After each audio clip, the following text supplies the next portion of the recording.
Not a lot to talk about, just working through problems is the best way to approach these. It's stuff you've done in cost accounting. You get to do them again. They can be easy if you kind of get a consistent way of organizing them. That's my opinion on these. And I'll show you what I typically do. And if you like it, you can do that. If not, you can figure out your own way of doing it. That might be better to develop your own way of setting it up that makes sense to you. It's whatever you think. Okay. So these first two sections, I don't really understand how and why they organized these sections the way they did. They just kind of scattered things around, and I think they changed them a bit since last year, but they're still kind of scattered in a weird order. But basically, it boils down to about 3 definitions and then running through scenarios. So our definitions that are important for sure are relevant costs. So this is all about making decisions, short-term decision making, not decisions that, the benefits spread over several years because time value of money comes into play. These are all short-term decision-making things where you don't have to do present values or anything. So it's an idea of organizing information in an efficient way and chunking all the irrelevant stuff. So it's relevant costs. This is often called relevant costing. We're figuring these things out. We're figuring out the relevant cost of doing an alternative versus another. So relevant costs are only the ones that differ among alternatives. And that's your definition. If everything's this, if there's things that are the same, whether you do this or this, you ignore it. Fixed costs is a good example. If I choose this idea, fixed costs are 100,000. If I do this, fixed costs are 100,000 too. You don't have to worry about fixed costs. It's not relevant to the decision. It is what it is, right? Another type of cost, this doesn't come from your accounting records, unfortunately, because it's important, is an opportunity cost. This is the benefit that you give up when you choose something over the other. And this is a good thing, to think about in your life. And sunk costs really is too, for sure. But, I had to make a decision once upon a time to stop working at the CPA firm I was at to go get my PhD. Couldn't do both. Can't work and do the PhD at the same time. PhD was free. There's no tuition involved. You work as a teaching assistant or not assistant, student teacher, or do other things to kind of earn your tuition, really. So somebody said, well, how much does it cost to get your PhD? Well, the answer isn't nothing. The answer is, well, it's the 40 whatever $1,000 I'm giving up by not working anymore. That's the cost. It's an opportunity cost. I'm not spending money, but I'm not making money. So I remember making that decision and thinking about it that way. A sunk cost is a cost that has already been incurred. Can't change it because it's already happened. Therefore, it's not relevant because it doesn't differ among alternatives. You choose this one, you already paid that. You choose this one, you already paid that too. So, in my favorite story, I was sitting at a table at this conference, a bunch of strangers. I didn't know anybody there, so you just pile up at a table and hope for the best, right? I got at a good table. These people were hilarious. And this old lady who'd been teaching forever, and she was the funniest. And she's like, I remember one time I had a student come to me after I taught sunk costs that day, and she said, that lesson about sunk costs really impacted me. I went home and broke up with my boyfriend that night. I said, I've been trying to make it work because I invested all this time. And I'm like, you know what? This is a sunk cost. Evidently, that was a true story. So she said that sunk cost lesson had some life benefits from one of her students. I thought that was funny. Evidently a true story. But yeah, sunk cost, it's sunk cost is kind of a psychology thing in a way.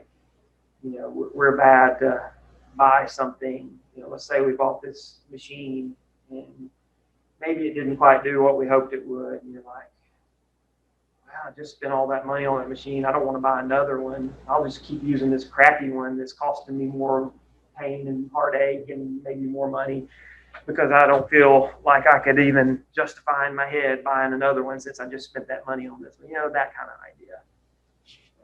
So we need to kind of avoid that. You know, it's the idea of you're at a restaurant and you spent $40 on a steak and then you're like halfway through, you're like, man, I'm so full. I hate not to eat this. So, you know, it's like, don't eat it. It's a sunk cost. It costs the same whether you eat it or not. Don't make yourself sick trying to eat the whole thing, right? The accountant in me pulls out the cost benefit analysis every time I try to do like anything. Yes. So, yep. There's that. That's good. Yes. Yeah. It's these ideas come into play a lot in daily life. It's really funny. And my wife's all over it too. She's like, it's a sunk cost. Not worried about it. You know, it's like, there you go. It's a sunk cost. Like, so those are three important definitions, especially the last two there. And then the rest of this is just making decisions using these ideas. Make or buy, I would say, is the most likely problem set you'll see. Accepting or rejecting a special order, pretty important too. And then actually, these are all pretty important and pretty likely to show up. Most of them involve ignoring fixed costs, really. Fixed costs are sunk. They're not differing among alternatives, so they're not relevant, right? So a lot of these just have to do with throwing all that mess out of the way and focusing on the things that are different among the alternatives. So we'll do make or buy, special order, keep or drop a segment or a product line, sell now or process further, and there you go. So I think they may have switched some of this out, but I mean we can talk about these things before we do the problems.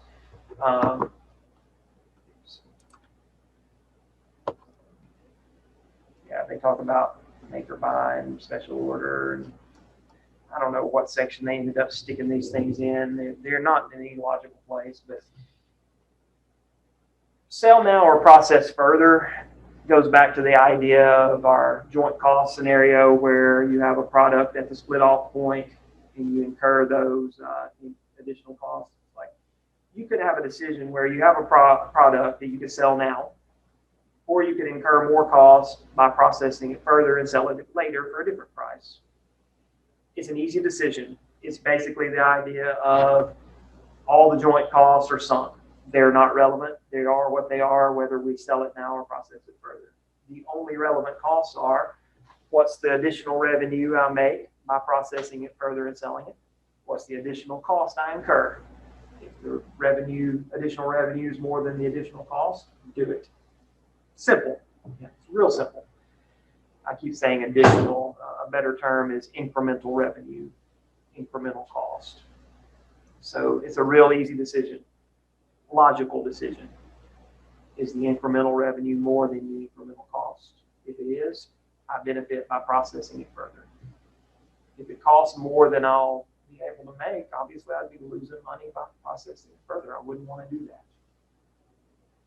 So that's a decision you might make. Keeping or dropping a product line, it's just the idea of when you see like a segment income statement, it'll have the revenues for the segment, the variable costs for the segment, and then it'll have its share of whatever fixed costs were allocated to it because they get allocated places. Well, those fixed costs are what they are, whether you have that segment or not. If you didn't have that segment anymore, those fixed costs would just get allocated somewhere else. So when you're deciding whether to keep or drop a line, ignore those allocated costs. All you want to do is compare the revenue of the product line or the segment or whatever it is to the variable costs and any fixed costs that you can avoid, avoidable fixed costs. and you just ignore the unavoidable ones. It's a real logical idea. We'll do problems on these. Special order is again the idea of what's the incremental revenue of doing this minus the incremental cost of doing this. If it's positive, we like it. If it's negative, we hate it. There you go. Make or buy. That's maybe more complex to put into words. If you're basically focusing on the relevant cost of making it versus the relevant cost of buying it somewhere and seeing which is more. So like I said, there's not a lot to talk about. These are things we need to work through. So let's do it. They're fun. Real easy one here.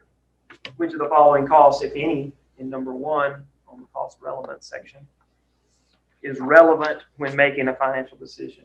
Well, sunk cost is never relevant, but an opportunity cost is always relevant when you're making a decision. You definitely want to consider what you're giving up by choosing one opportunity over the other, right?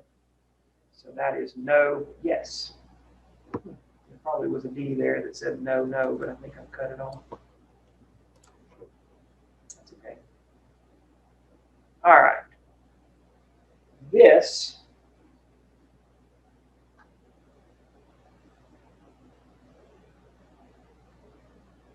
as a special order decision. These are fairly easy. You only want to look at the incremental revenue that you make by taking part in this special order versus what additional cost, what incremental cost. It's always direct material and direct labor. That's always a relevant cost. And maybe this is where it gets a little tricky. Avoidable fixed costs are relevant. Unavoidable ones are irrelevant. Oh, wait, I said that backwards. Or maybe I didn't. Wait, no, you said it right. I said it right. Okay. Let me replay that in my head. I had to like 2 or 3 times. Okay. Avoidable fixed costs are relevant. Is that what I said? Yes. Okay. Unavoidable fixed costs are irrelevant. So, you're saying, should I do it or should I not? Right. Well, if I don't do it, I don't have to pay for materials, I don't have to pay for labor, and I don't have to pay for these fixed costs that I could avoid. These unavoidable fixed costs are things like rent and stuff that I'm in for anyway, so they're not relevant to the decision. So this question just says, it doesn't say what the benefit of doing this is. It just says, what is the lowest price we would be able to accept on this order? Well, the incremental cost is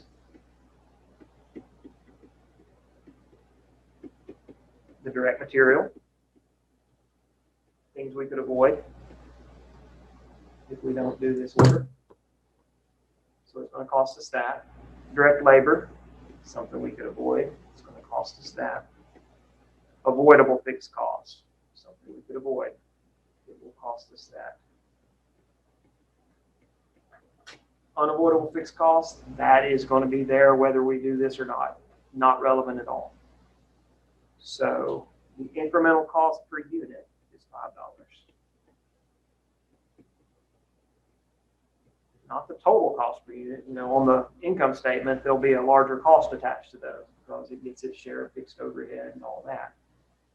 But we're doing internal calculations here. We're not reporting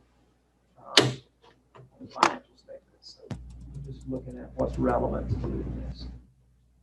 So the lowest price would be $5. I disagree. I think the lowest price would be $5 and a penny, but we know what they mean. I always hate it. They always word it that way. What's the absolute lowest price? You make $0 here. So I would think $5 and a penny would be the lowest price. That's never an answer choice. That's me arguing right now with my managers about how much they can spend. Yeah. We're closing out the books, so. Yes. They're cutting it close there. But yeah, that's a typical way they'll ask this question. Don't get hung up on like, oh no, they don't make any money. Why would they accept that? That's the answer. That's the You're not losing money, I guess is their point. A lot of times they'll give you an incremental, here's what it would sell for, and they might ask you, should they accept it? And if it's a positive number, then yes, incremental revenue is greater than the incremental cost. Yes. A lot of times it's what's the incremental profit and should they accept it? That's just as easy. Yeah, they probably never cut it that close. No. But yeah, this is a typical way they'll ask a question as well. Make or buy. These are potentially the hardest, but if you can get a rhythm going, they're not that bad. Here's what I do. I set myself up 2 columns. I give myself a make column. Scoot out something right above that. You can develop your own way. You don't have to do my way, but this is how I've always done these. I give myself a make column and I give myself a buy column. And then I'll list in those columns. Here's the way I think about it. Costs I can avoid if I buy from someone else. That would be the relevant cost here. If I choose to buy, I'm not incurring direct materials or direct labor or variable overhead or these things. Over here, I'll list cost I avoid if I make, which is essentially the purchase price. Sometimes some other things.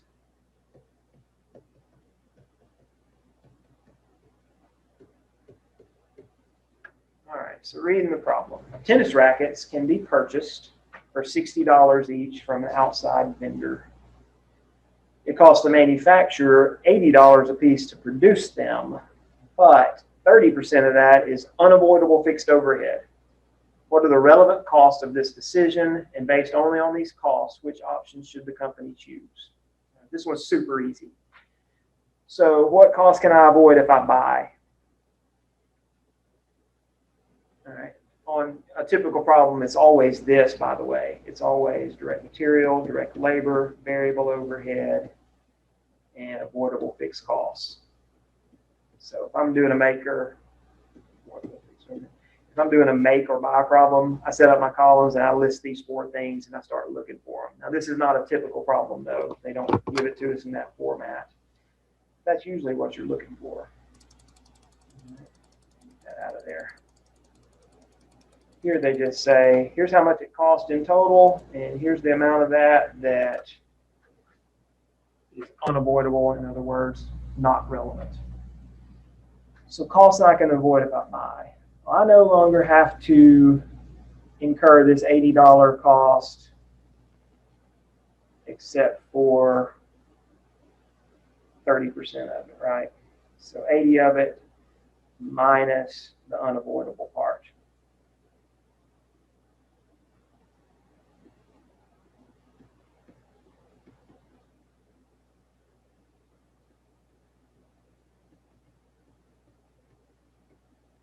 So $24. So if I choose to buy, I no longer have to spend $56 per unit to make this thing. The 24 stays. It's fixed overhead that's allocated there from rent, insurance, salaries of supervisors or whatever. It's there regardless. If I make, it's there. If I buy, it's there. But I can avoid everything else of that 80 if I choose to buy. The other 56 is with direct materials, direct labor, variable overhead, avoidable fixed overhead. So that's the relevant cost of making. What can I avoid if I choose to make? Well, I don't have to pay $60 to this person. If I'm making it, I don't have to buy it from the guy. So the relevant costs are 56 and 60. This is cheaper. That's what I need to do.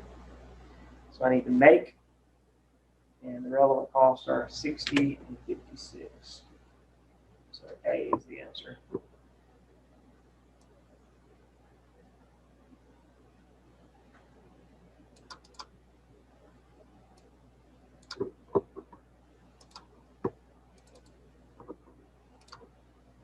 Make sense? Number 4, this is another special order thing.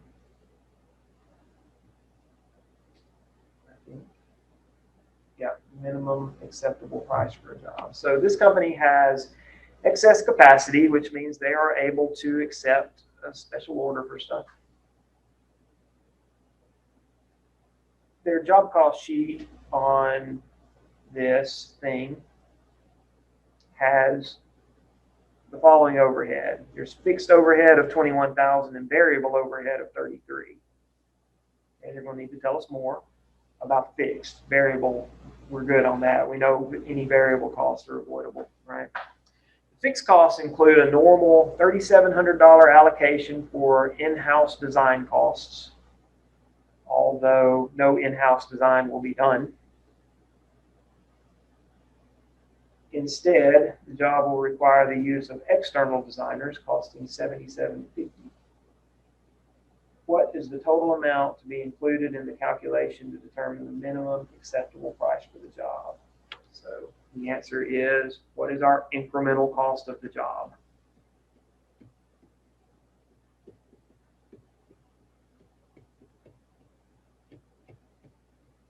Well, always variable costs.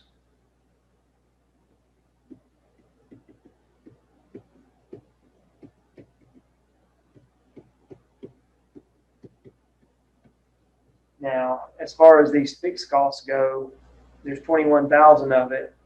They said part of that is 3,700 for this allocation for in-house design costs that we're not even doing. So based on the information they give us, all those fixed costs are unavoidable. None of that appears to be avoidable.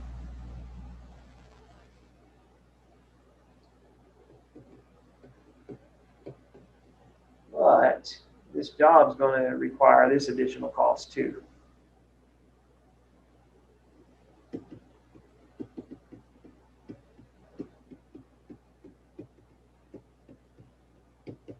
$77.50. So we're going to have to spend $40,750 to do this job, whatever it is. So we need to price it above that.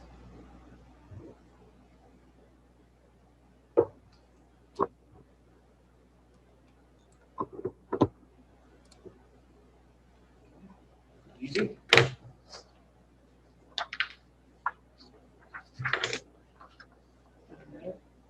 Next section is, they just gave us 3 exact same problems again. So I don't know why. Did y'all notice that? But number 4 is different.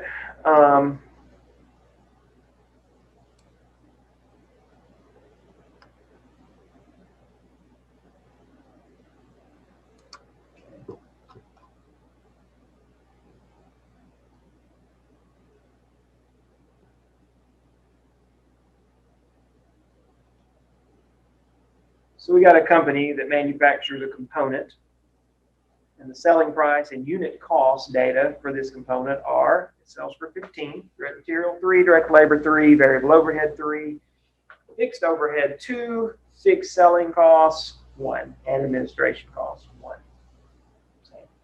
The company received a special one-time order for 1,000 components. They do have an alternative use for the production capacity for the 1,000 components that would contribute $5,000 to their incomes. So what's the lowest price? All right, so this is an example of a special order decision when there is no excess capacity to do it. All right, so your special order decision problems can either be there is capacity to do it, and that's the ones we've done so far. You just look at direct material, direct labor, variable overhead, and avoidable other things. If there's no excess capacity, opportunity cost comes into play, because if you take this special order, it's going to cost you whatever you're losing in the regular course of business. So this is an example of a special order decision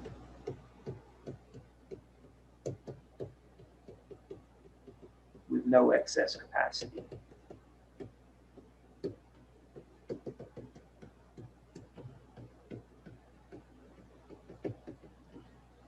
So the cost then will be your typical direct material, direct labor, variable overhead, avoidable fixed overhead,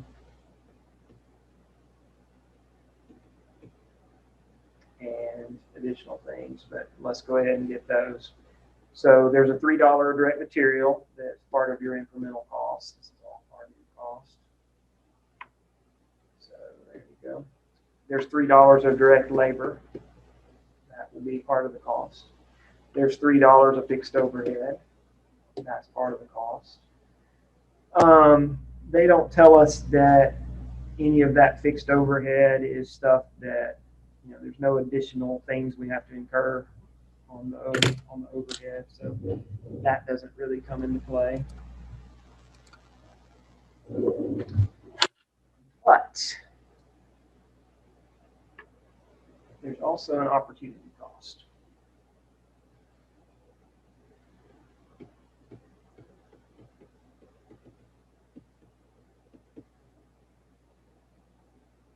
$5,000 we'll be losing. This is all about 1,000. This is all in terms of 1,000 units, right?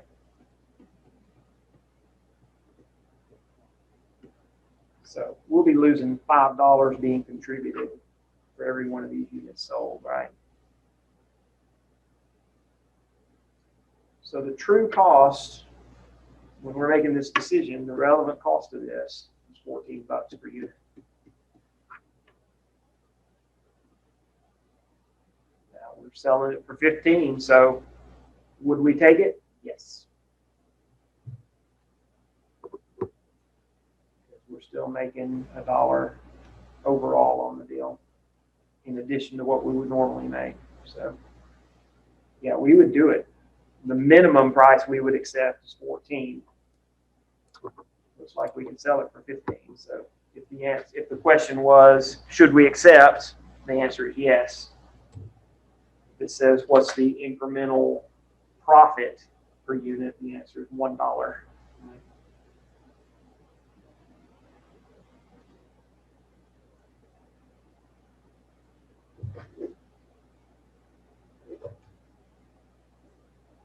All right.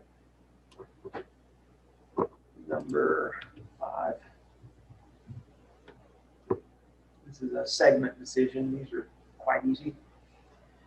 So it says, assume this company discontinues the tables line of their product.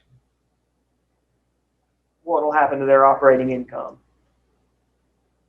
All right, so their little segment income statement is showing a $4,800 loss. That's the way these are usually set up. It's like, here's the segment, income statement for each of their product lines or whatever. Tables is showing a $4,800 loss. The manager wants to discontinue this. If the manager does discontinue this, what will happen to income? So our task is to throw out things that don't really truly affect this segment and see what's really going on. So if we get rid of the tables, we will lose the sales, we won't incur variable costs, and we won't have to spend this anymore, right?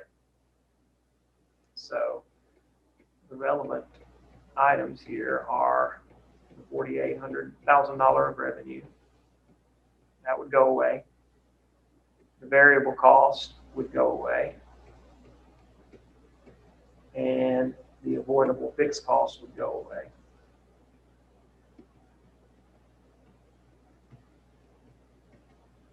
Unavoidable fixed costs, they would not go away.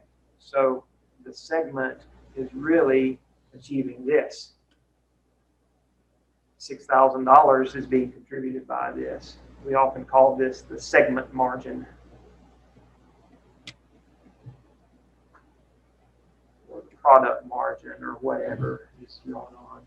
It's not the contribution margin. That's just sales minus variable costs. This is what is the segment itself contributing. is contributing 6. So if we get rid of this segment, we're getting rid of $6,000 being contributed. So our income will decrease by $6,000.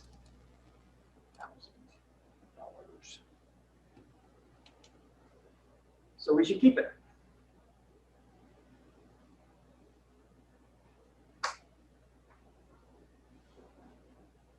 All right.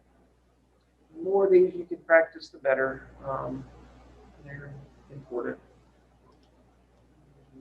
Pretty much it for us. Questions?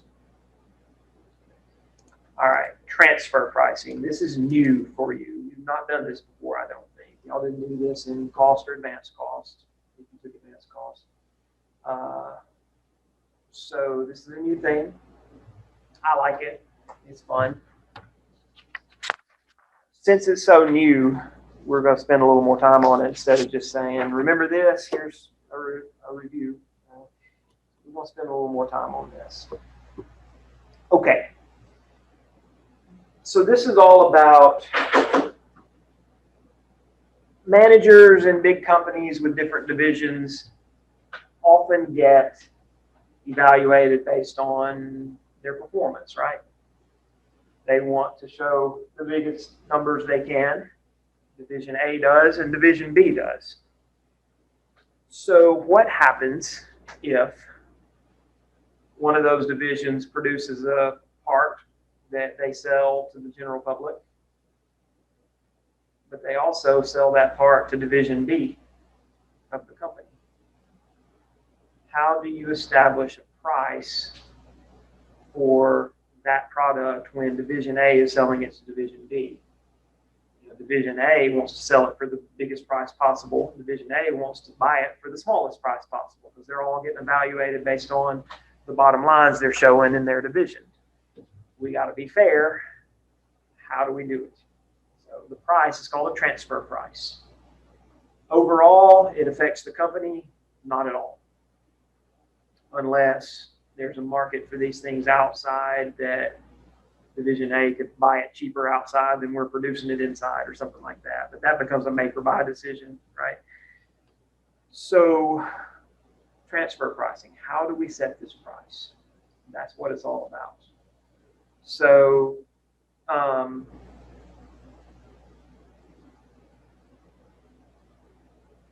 if both managers are looking out for themselves and not looking out for the organization, it could result in, they throw these terms out that they're probably not that important, sub-optimization, goal congruence, goal incongruence, whatever.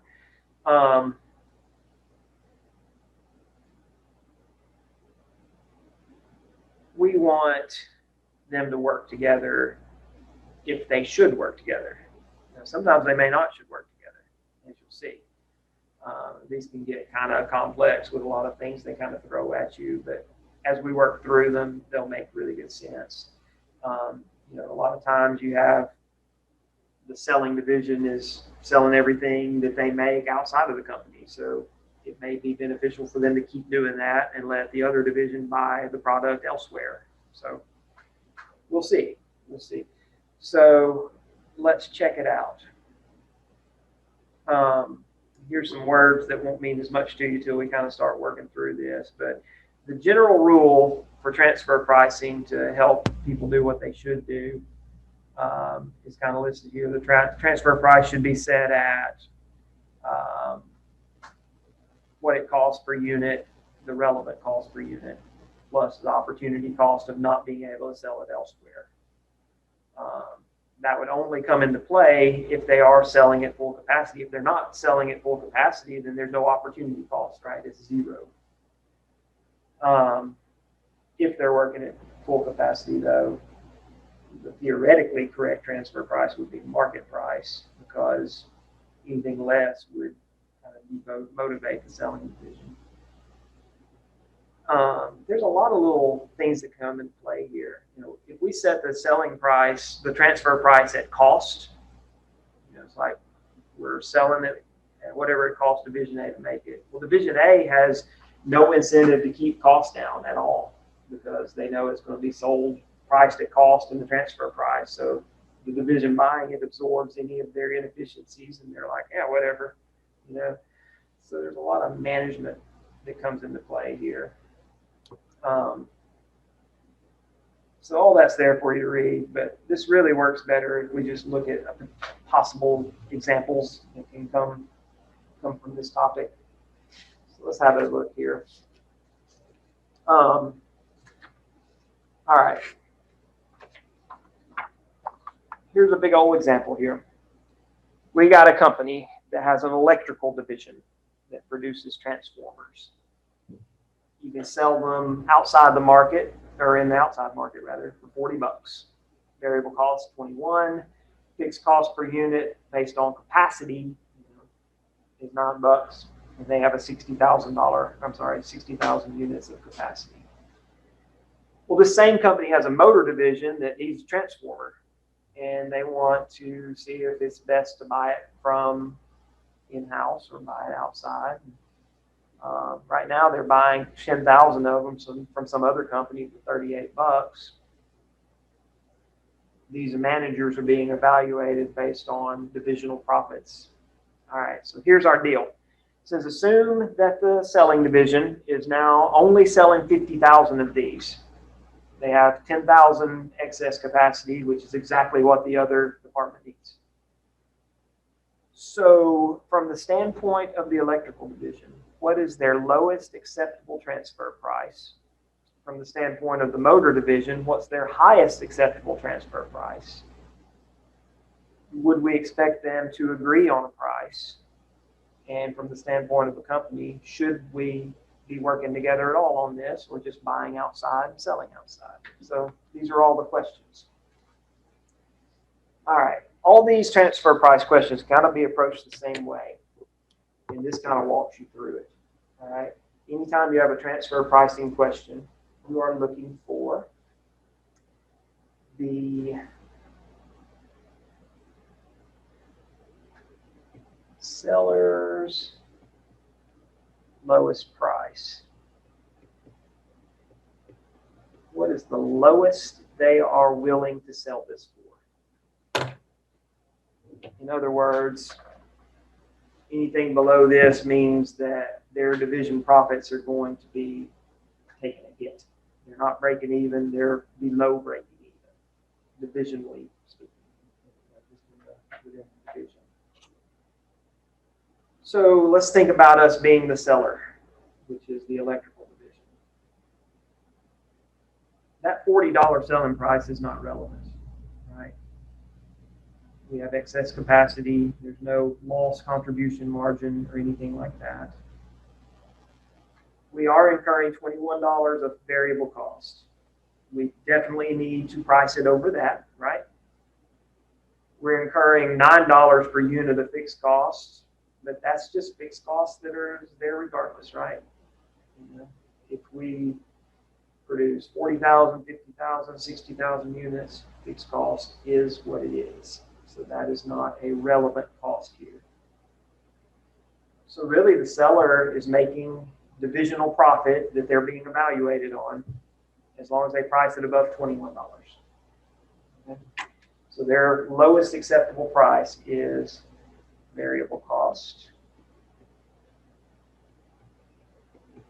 $21.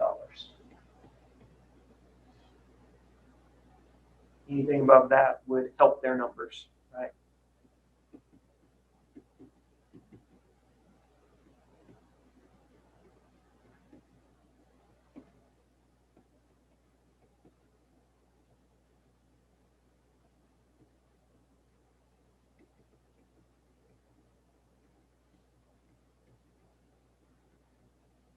Okay, so they're happy with anything over 21, theoretically speaking. So that answers part A. And with any transfer pricing questions, you want to figure that out. And the next thing you want to figure out is the buyer's highest price they're willing to pay.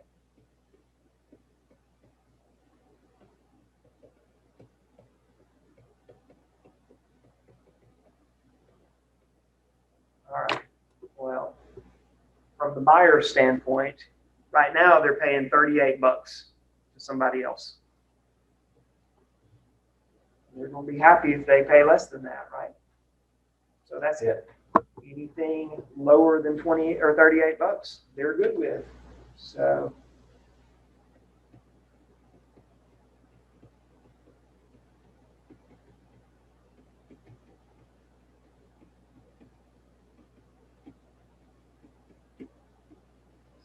anything below that helps their numbers.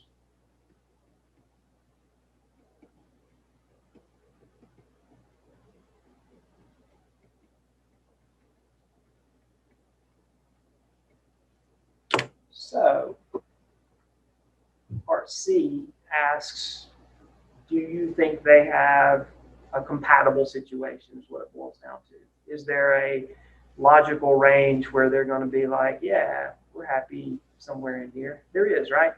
The seller's willing to go 21, the buyer's willing to go 38. Anything between those numbers helps each division, right?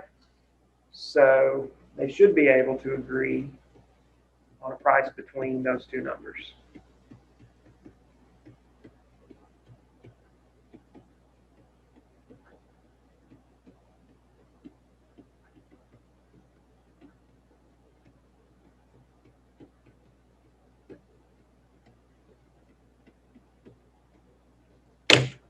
And I found the easiest way to approach Part D from the standpoint of the entire company should the transfer take place. If there's a compatible range for the divisions, that equals the company should make it happen. If it's a compatible situation for the divisions, it is a good situation for the company. So they will want this to happen, right? Otherwise, if they don't agree, then the buyer's buying something for $38 that the company can produce for 21, right? Yeah. So company can make for 21.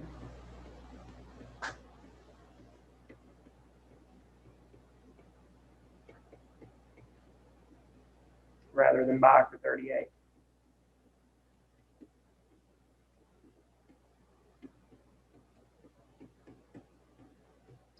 So the transfer should take place.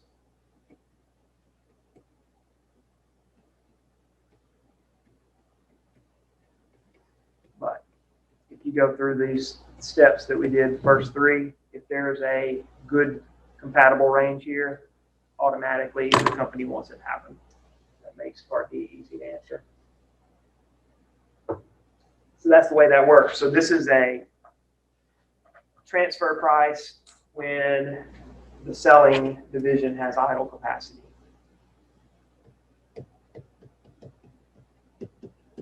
That's important to note. That's the first thing you want to note. If they don't have idle capacity, that changes things. Any questions on this? All right, same exact deal, no idle capacity. What's the difference?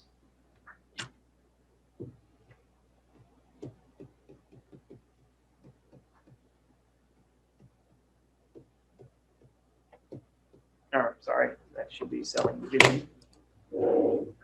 Company.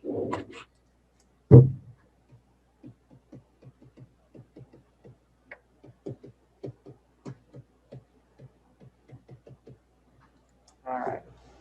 So in this case, the seller's low is more than just variable cost. Seller's low is $21 variable cost per unit.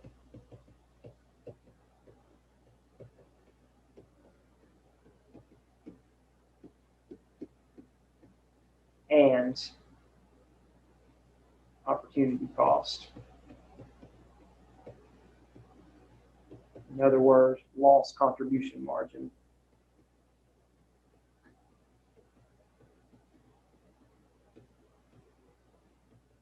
Per unit.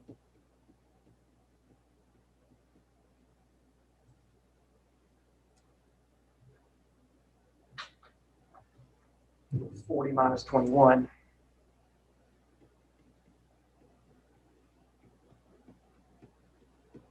Which gets you right back to the $40 selling price, right?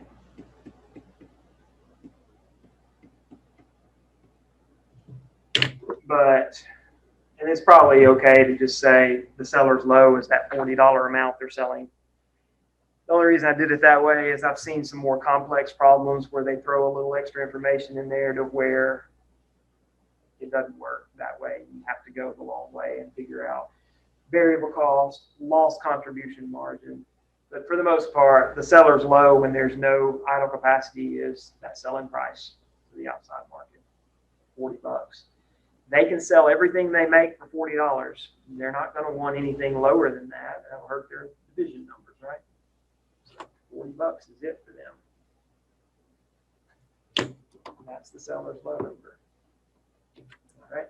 Well, the buyer is buying this from someone for 38. They don't want to pay more than that. So the buyer's high is still $38.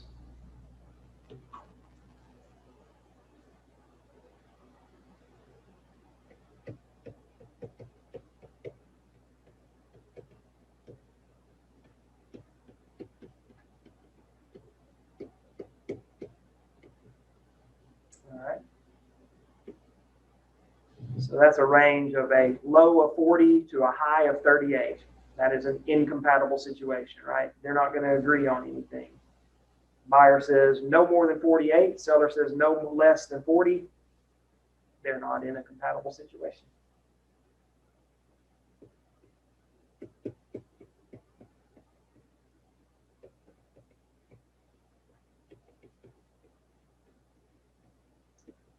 Won't happen.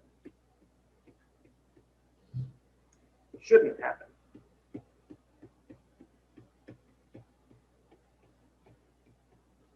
Company would give up $40 to save $38, right?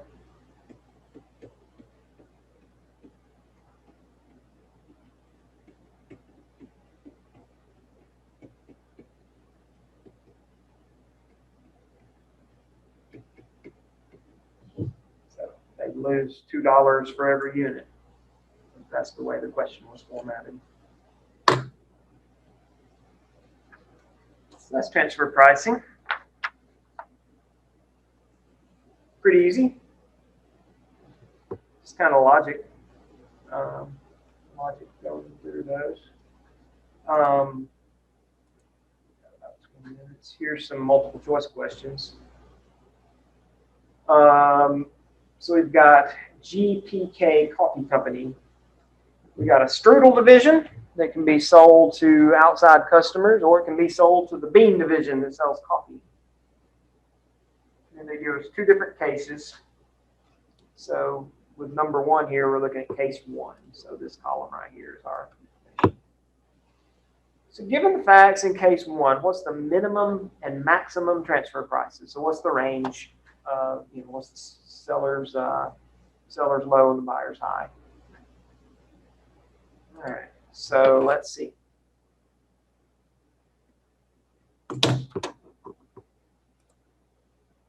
So the first thing we need to note is there excess capacity? So the strudel division is the selling division, and we'll make a note. The bean division is the buying division. All right, so they have capacity to make 1,000. They are selling 600. Idle capacity here on case one. That makes all the difference. So the seller's low is just going to be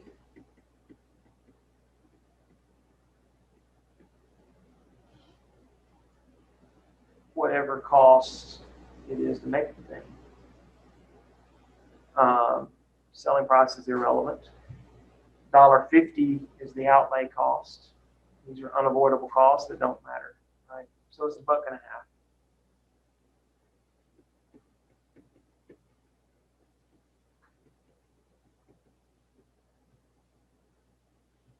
Buyer's high. And that depends on what they can do elsewhere. Or in this case, they have a budgeted amount. But that ends up not mattering. You probably could be a little clearer on that. Really, really could have been a lot more clear on that, honestly. They pretend like this is not here. I think they confuse things with that. So pretend like that's not there. We're assuming, and again, they should have been clear on this too, this should be what they're buying it for. It's the market selling price. So that's what it should be. I don't know why they tried to confuse it all. So the buyer's high is the $2 market price.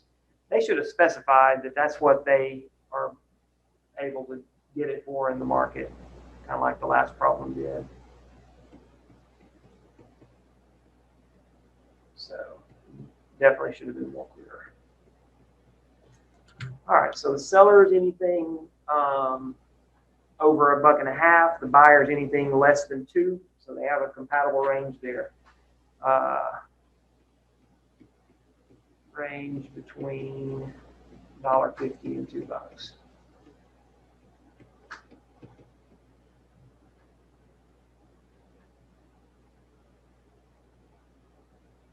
So, okay.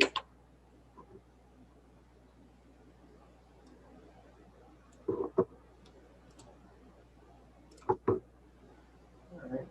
So that was pretty easy. The transfer should take place from the division standpoint, somewhere between there. From the company standpoint, it should take place. Easy way to figure that is there's a compatible range that equals it should happen. All right. Questions on that? Number 3 uses this. I don't know why they did a different number 2 and then came back to this fact set and made us do something else with case 2, but whatever. So here the question is simply, here's your cases. Will it likely take place? Yes, for case 1, we already decided that up here, right? It should take place, right?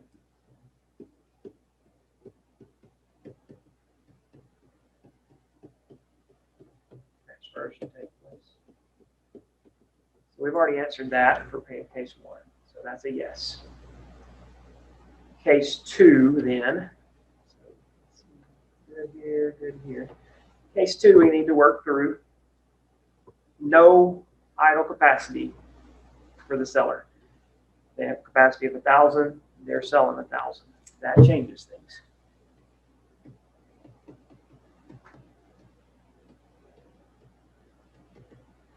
All right, sellers, no.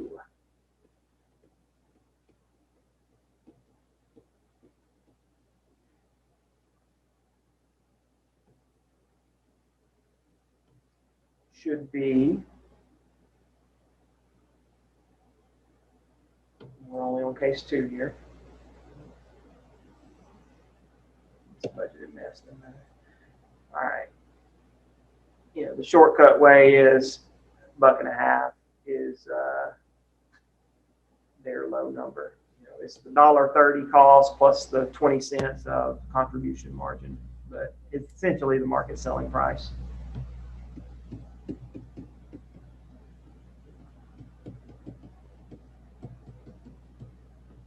Buyer's high.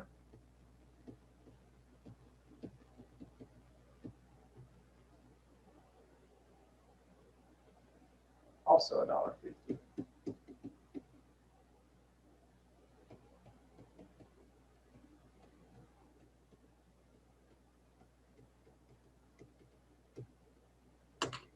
Now, I don't like this problem because they made it a range of exactly $1.50.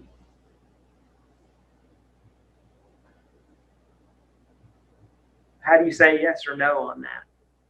It's okay either way, right? So this is kind of a jerky problem.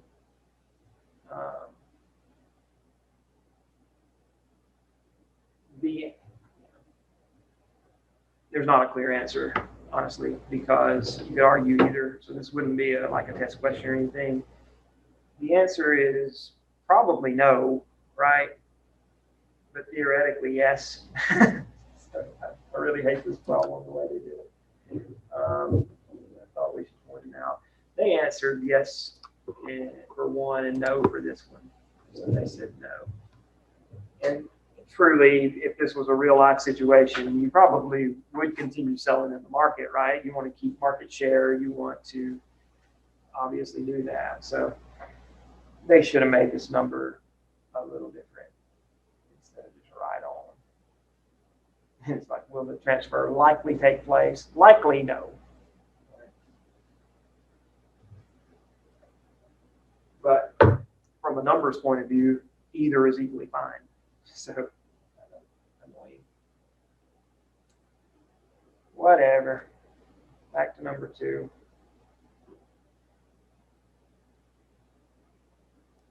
I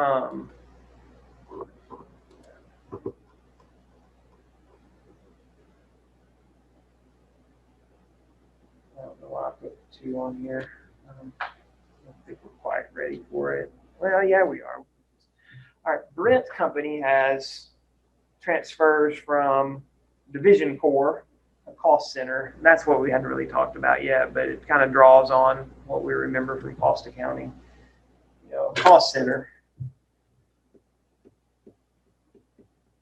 if you remember on responsibility accounting, they are a division that simply incurs costs. There's no revenue being earned in that division. You know, like maintenance or something, they incur costs. So they're evaluated on how well they can control costs. So that would be like an accounting division of a business. Yeah. Anybody doing like a service or something. Yeah. There's cost centers, there's profit centers, and there's investment centers. Yeah, investment centers. So cost center simply incurs costs. They're evaluated, be probably simple variance analysis. Here's what we expected, here's what you did, good or bad.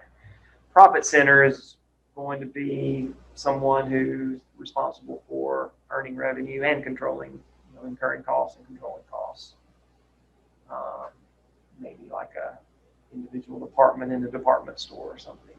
An investment center does both of those things. They incur costs, they earn revenue, and they are in control of investing their funds in things. So they're evaluated usually with like return on investment, residual income, and things like that. But here we got a cost center. And a profit center.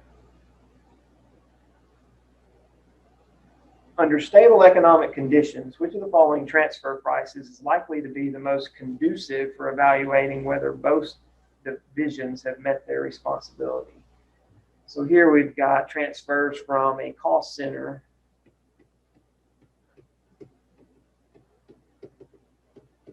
transferring to a profit center.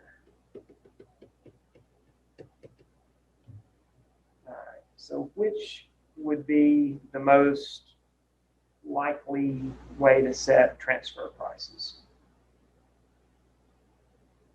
So what about actual cost? We just kind of mentioned that earlier. If the cost center is able to transfer actual cost onto the profit center, they have no incentive to control those costs at all.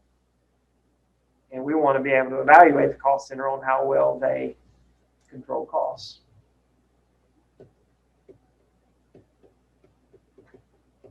So that would be a bad idea. Standard cost. That sounds like a better idea, right? We expect your cost to be this, so we're setting the transfer price to the profit center at this. That makes most sense, right? C again doesn't make sense because C depends on actual cost and a markup, so no, that wouldn't work. And negotiated price wouldn't work because the cost center isn't being evaluated on revenues at all. So there's no revenues flowing into that cost center. I thought this was a good little problem. once we get past the content we hadn't necessarily covered yet about what is a cost center, what is a profit center. I like this one. All right, 3 we did. Oh, they just scattered this content all over the place. Given the facts in case 2, minimum and maximum transfer prices, we already answered, is $1.50 and $1.50. Stupid thing. That's transfer pricing. It's pretty easy. It's kind of fun. I enjoy those. It's a little more clear than that case 2 usually is. So this, and y'all have done this at least twice in classes. So this goes back to the whole idea of how do we get overhead into the cost of the product, right? We at first used just a single one for the whole plant-wide predetermined overhead rate, where we took every budgeted overhead cost in the whole thing and divided by every budgeted labor hour or machine hour or labor dollar or whatever. So activity-based costing, this is under some circumstances, which is where a lot of your conceptual questions come into play. What circumstances is this better? But under some circumstances, it would be better for us to develop more overhead rates based on taking pools of overhead costs and saying, well, here's a pool of costs that results from this driver. Here's a pool that results from this driver. You know, the number of setups of the machines, you know, the more setups that product A has to do, it incurs more of this cost, right? So you're going to have multiple cost pools, multiple different cost drivers, and ultimately a whole bunch of different overhead rates based on a whole bunch of different drivers. It's not hard to do at all. You're just doing the predetermined overhead rate a bunch of different times, using a bunch of different, you know, divisions of the overhead numbers, right? So it should result in more accurate product costing. And the case where it would work is essentially when you got something like a basic and a deluxe. You know, you got a basic product and a deluxe product.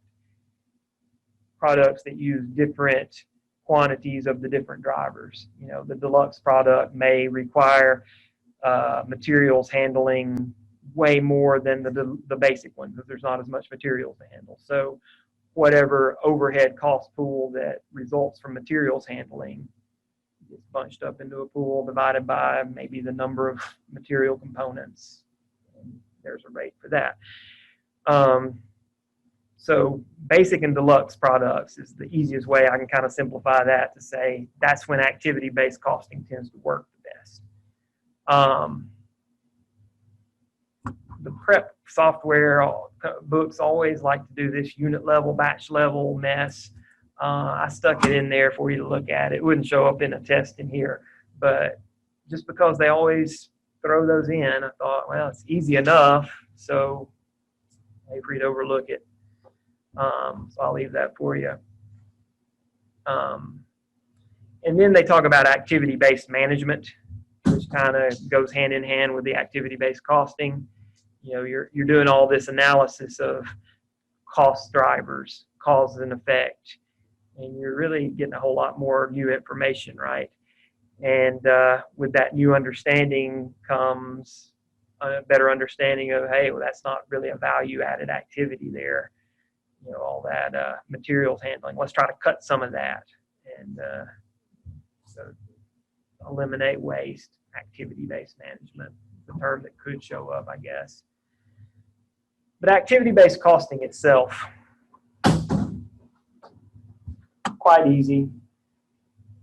So we've got a company here, and it has a basic and a deluxe. It's got a mirror for the wall, and then it's got specialty windows. You know? So those different product lines use different levels of, in this case, there's a whole lot more materials that have to be moved for the specialty windows versus the mirrors. So if we want more accurate product costing, we need to kind of develop that cause and effect relationship and see what kind of overhead dollars result from that activity and assign overhead based on that. So number one says under a costing system that assigns overhead on the basis of just direct labor hours, what is the materials handling cost allocated of the wall mirror? And then number two is going to shift us into activity-based costing. And it's going to say, what's the materials handling cost assigned to one unit of the wall mirror? All right. So traditional system, one overhead pool, one driver, one rate, right? So we got a total amount of overhead right there. Well, they just give us materials handling, but whatever. $50,000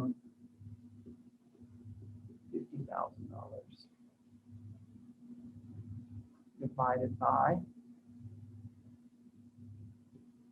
400 total labor hours.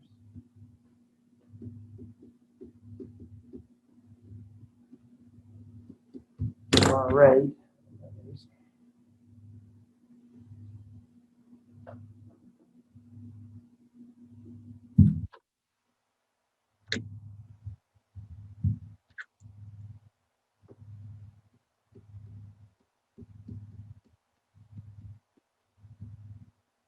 125 for direct labor hours.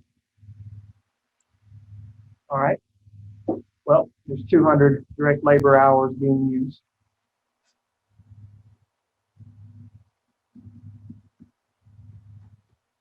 So 25,000. If you get an eyeball this and seeing 200 here, 200 here, half goes to one, half goes to the other, right?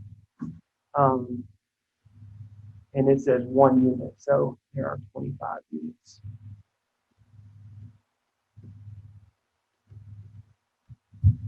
So $1,000.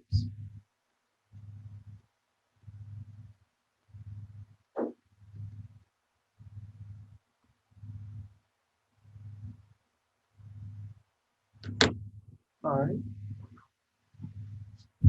Now, part two is going to make the point. You're not making us do multiple rates with this one. It's this one. But part two is making the point. This is not the best cost driver for materials handling cost. Direct labor hours isn't really capturing a cause and effect relationship here, right? Wouldn't it be better to allocate that to the two product lines based on how many material moves are needed per product line? So activity-based costing would have us develop that cause and effect relationship and say that $50,000 material handling cost needs to be dealt with based on material moves. We're still getting the total.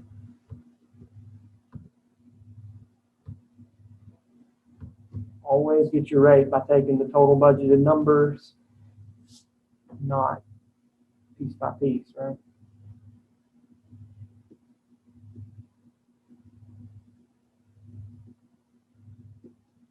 That's 50,000.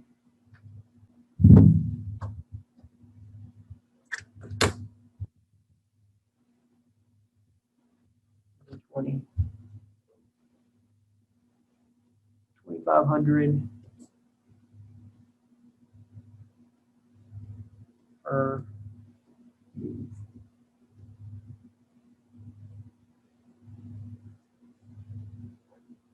All right. This mirrors what we're allocating cost to. Actual moves for it, 5 of them.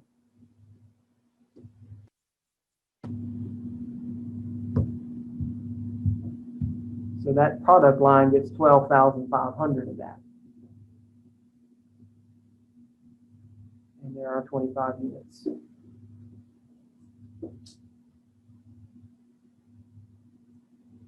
500 per unit.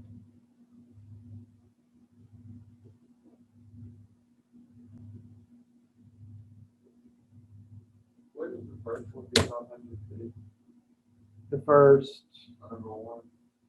not based on direct labor hours. Yeah. On direct labor hours, each product line uses the same amount. So you're basically just taking that overhead number and splitting it in half.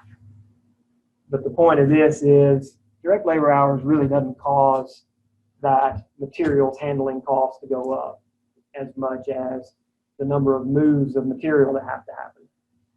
So it would be better to allocate that materials handling cost based on material moves instead of labor hours, especially since the basic line and the deluxe line here uses different levels of that activity.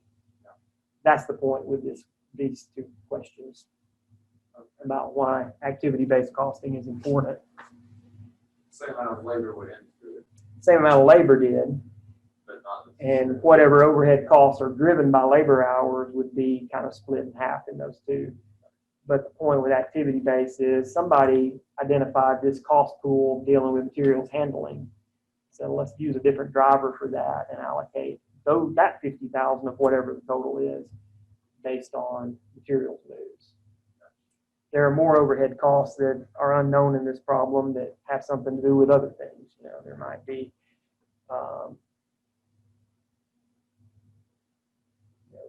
setup costs. So those would be driven by how many setups are required to do this product line, how many setups for the other, and develop a whole bunch of different rates with a whole bunch of different drivers. Now, a better question here, it's a bigger one, but it's easy. We got a company here that had a whole bunch of overhead costs, you know. This is all their overhead costs, but somebody analyzed the total overhead costs and said, well, looks like about 20,000 of that's because we have to set up machines. About 130 of it's because of inspections. You know, these are things we can't directly trace to a product, but we have to allocate it. Looks like we're incurring costs for handling materials, but we can't really trace all that. We got engineering costs. So somebody took the total 20 plus 130 plus 80 plus 50, $280,000 of overhead cost. Split it into 4 different pools. And then they said, well, what drives that cost up? This machine setup's driven up by the number of setups. The more a product line has to have setups, the more of that cost it should get. Inspection cost is driven by the number of inspections. The more we have to inspect this product line, the more it should get. Material handling is driven by the number of materials we have to move. The more we have to move for this product line, the more it should get. Engineering and so forth. We got 4 pools, 4 drivers. We need 4 rates. Those rates are always going to be the total in the pool divided by the total of whatever the driver is. They've given it to us, so we'll just divide each of these and get rates for each of these. So 20,000 divided by 200, 100% up.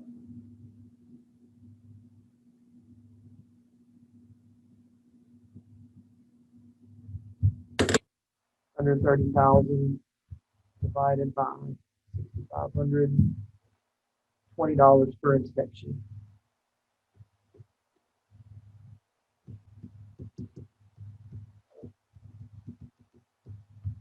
$80,000 divided by 8,000, $10 per material move.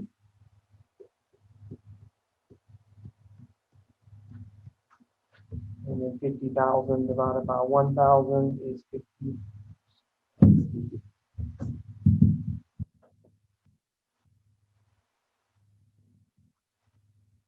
Per engineering hour.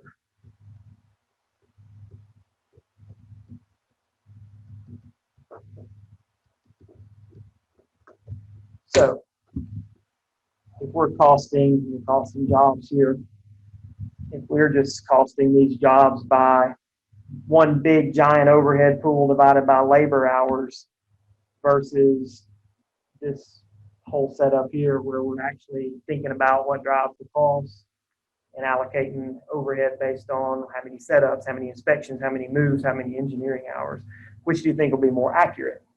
definitely the one that requires all this work, right? Now, if we had two product lines that weren't really that different from each other, this would be worthless, right?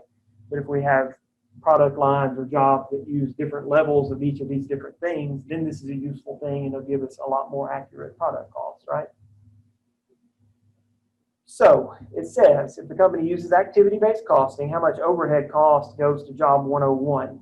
It depends on how many of each of these four things are being used on job 101. Setups, one of them, at 100 apiece. So that gets $100 of overhead because of that one setup. 20 inspections, we said each inspection gets $20 of cost to go along with it. So 20 times 20.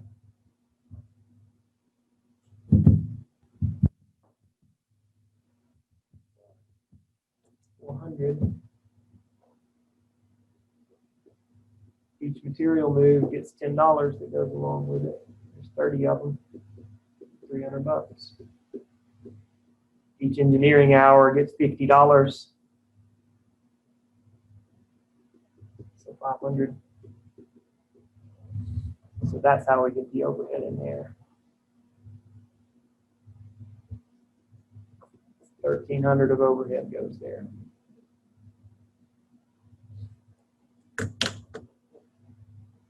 The alternative to that would have been just all of this added together divided by total labor hours. Wouldn't have been as accurate, right? And then we could do job 102 and 103, but I think you get the picture, right? Job 102. I don't have the answers because I haven't done these, so I need to just leave them. Setups. 200 inspections, 200 material moves, 100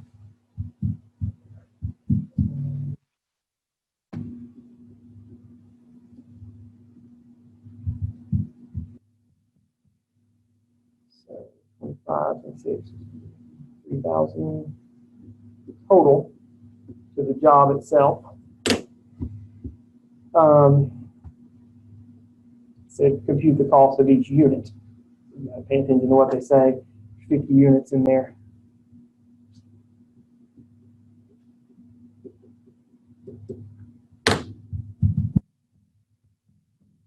So 60 for overhead.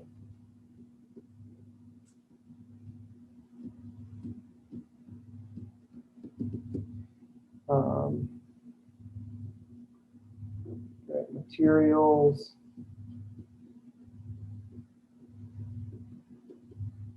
Added these all up and then done this.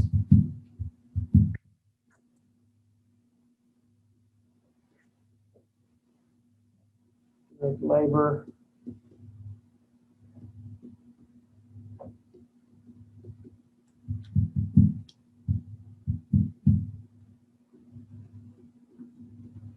And then overhead.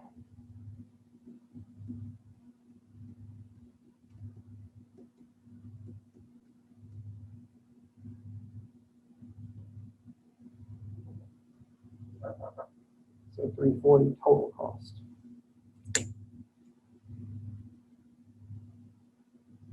So this one wanted overhead cost total.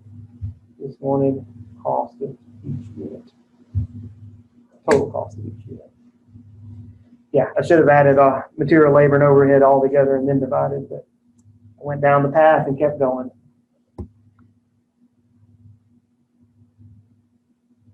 And then for 103, they want us to do the cost of it and then cost plus it and figure out the price of each unit. All right, well, let's do it. I hate to leave it undone. 4 setups at 100 per setup is 400.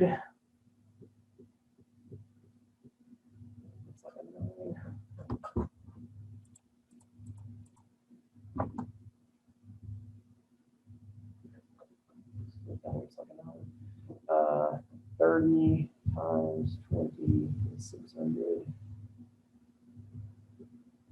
50 times 10 is 500. And 50 times 10 is 500. 2,000.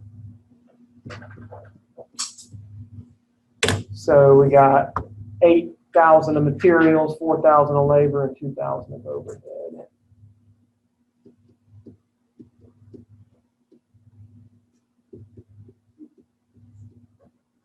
So 8, 4, and 2.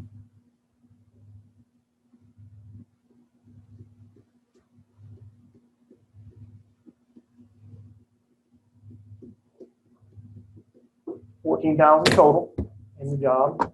There are 200 units there.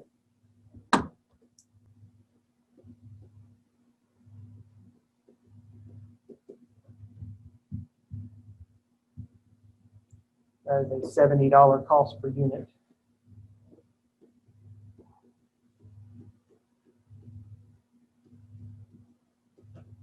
We're pricing it at cost plus 40%, so multiply it by itself and another 40%, $98.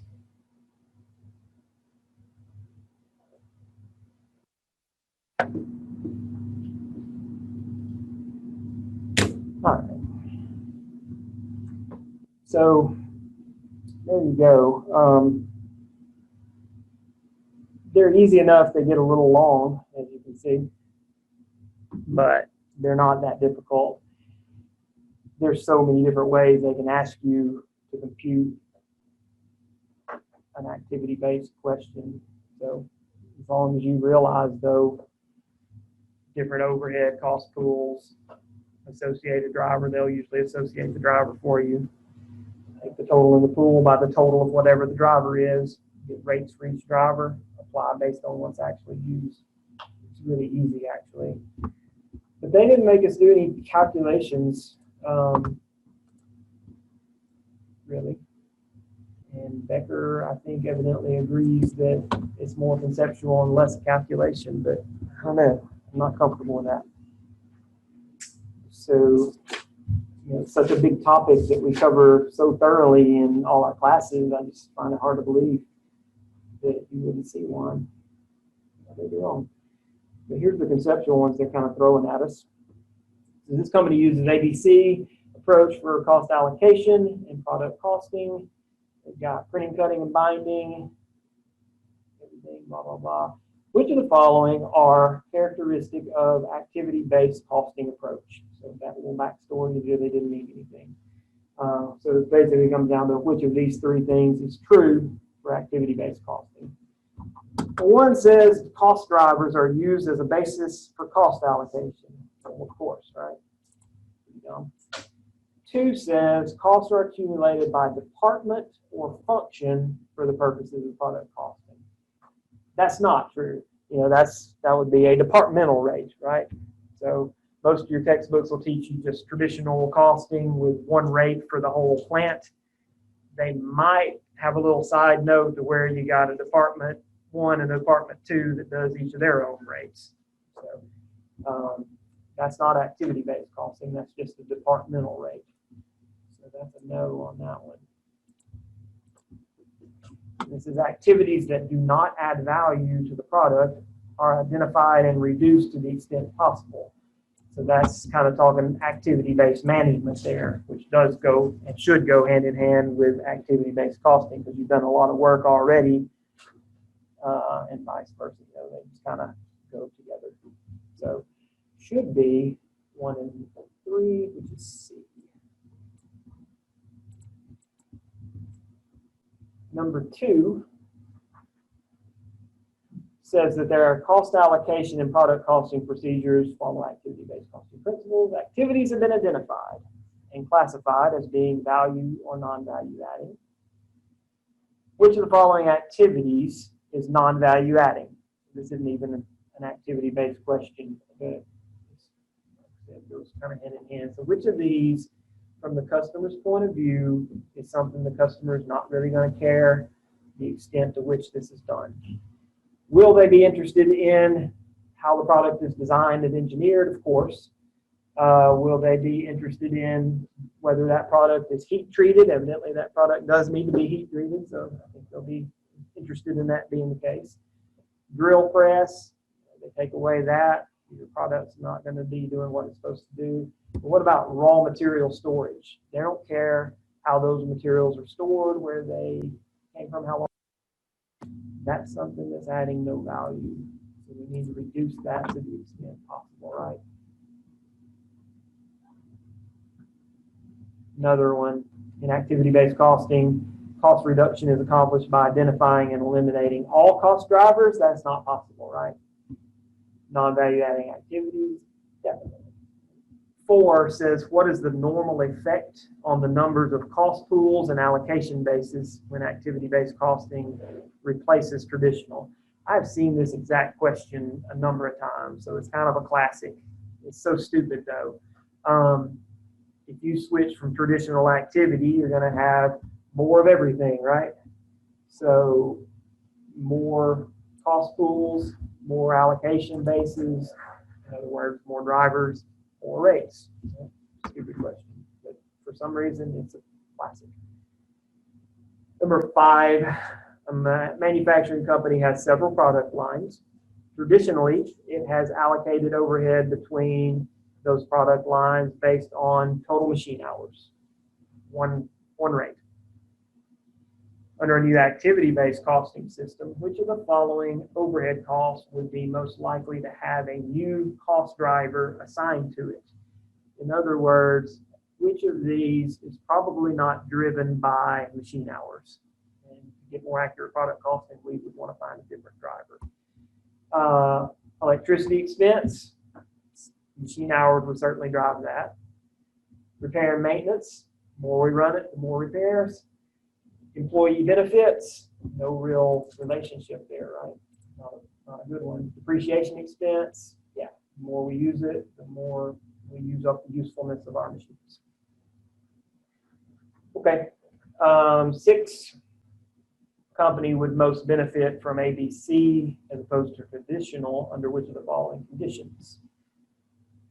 A says this would be good if indirect costs are a high percentage of total costs. And that sounds logical, right? I mean, if we don't have a whole lot of overhead costs, then what's the point in going through this very costly system of allocating them if it's kind of an insignificant total? So possibly, we'll hang on to that one as our good answer if nothing else is better. B says when each department within the company has a single activity. No, you need a basic and a deluxe for activity to work, right? Kind of the way we've simplified that. If there's a single thing going on, there's no point in figuring out different drivers to go to different things. There's no different activities to deal with. C says when different products use the different activities of the department in the same proportions. No point in doing activity-based costing if each product uses the same number of material moves, the same number of setups, the same number of machine hours, whatever. Activity-based would be useless. And then D says when costs are immaterial. So A is the best one. It doesn't jump out at you immediately as, hey, that's definitely right. But after seeing the others, this one's kind of vague, but easy to land on an answer. Each of the following should be considered in the selection of an appropriate cost driver for the activity-based costing system, except what? A says volume-based production.